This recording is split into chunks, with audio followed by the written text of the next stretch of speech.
late shift for Sarah, who had been working the Walmart night shift for almost a year. The store was relatively quiet, with only a few stragglers wandering through the aisles. Around 11:30 p.m., a woman came up to Sarah at the customer service desk. She looked disheveled, her clothes tattered and dirt smudged. She had wide, sunken eyes and kept glancing over her shoulder. "I need help," the woman whispered, her voice shaky. Before Sarah could ask what was wrong, the woman abruptly turned and walked away. Sarah watched her head toward the clothing section, and something about the encounter sent a chill down her spine. A couple of hours passed, and Sarah couldn't get the strange woman out of her head. Feeling uneasy, she decided to check the security footage. She rewound to the time the woman had approached the desk. There she was, standing in front of Sarah, mouthing the words, but no sound came out on the tape. What was even more disturbing was that when Sarah rewound the footage further, the woman had appeared out of nowhere, as if she had materialized in the store. No camera showed her entering. Sarah reported the incident to her manager, but they brushed it off as a glitch in the cameras. The next morning, Sarah found out that a woman matching that description had gone missing 2 weeks earlier. To this day, no one knows where she went,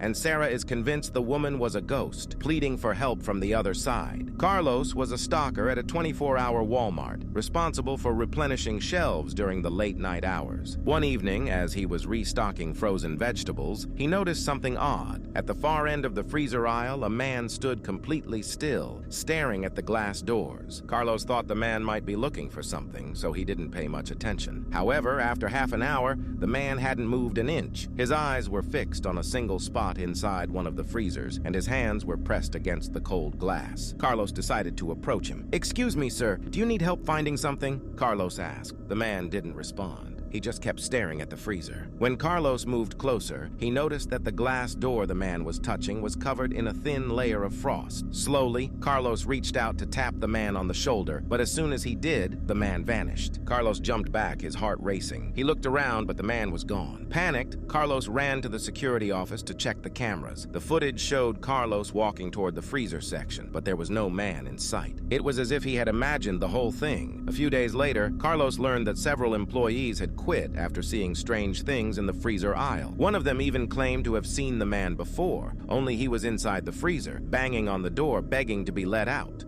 Angela was a cashier at a Walmart located in a small town where odd occurrences had become a regular part of her job, but nothing had prepared her for the terror of the haunted shopping cart. It was a slow Tuesday evening when Angela noticed a shopping cart slowly rolling down an empty aisle. The cart wasn't being pushed by anyone, and it moved with a strange, deliberate motion. Angela watched as the cart made a sharp turn, heading straight toward her register. It stopped just a few feet away. Assuming there was a logical explanation, she brushed it off and continued with her shift. But later that night, as she was closing up, she heard the unmistakable sound of a cart's wheels squeaking behind her. She turned around, and there it was again, the same cart, moving on its own. Angela left her register and walked toward the cart. As she got closer, a freezing cold gust of air swept past her, sending shivers down her spine. The cart seemed to be vibrating, almost as if it were shaking with rage. Without thinking, Angela turned and ran. She later learned from an older employee that years ago, a tragic accident had occurred in that very Walmart. A child had fallen out of a cart, hitting their head on the hard floor. The child had died instantly. Ever since, employees had reported seeing the cart moving on its own, always heading toward the registers late at night. Angela transferred to another location soon after. Parents in the Walmart on 23 RD Street always kept a close eye on their children, especially after the strange disappearance of a young boy named Thomas. One afternoon, Thomas's mother was shopping for groceries, with Thomas walking beside her. As she reached for a box of cereal, she let go of Thomas's hand for only a moment. When she turned back, he was gone. At first, she thought he had wandered off to the toy section, but when she went to find him, he was nowhere to be found.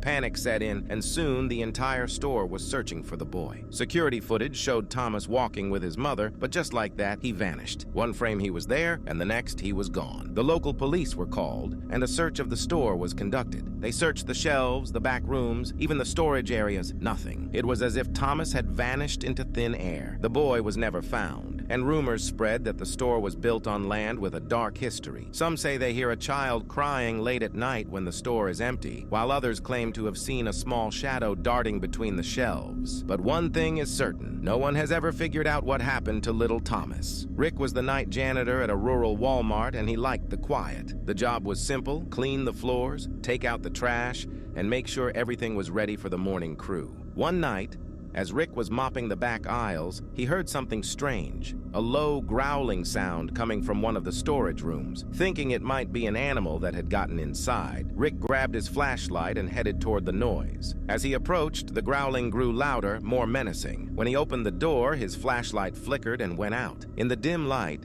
Rick swore he saw a pair of glowing red eyes staring at him from the darkness. Frozen in place, Rick couldn't move as the creature, whatever it was, stepped out of the shadows. It was tall, with long, bony limbs, and its face was contorted into a horrific snarl. Just as it lunged at him, the lights flickered back on, and the creature vanished. Rick immediately quit his job and left town, never to return. Some say the Walmart was built on cursed land, while others believe it's haunted by something far older and darker than anyone could imagine.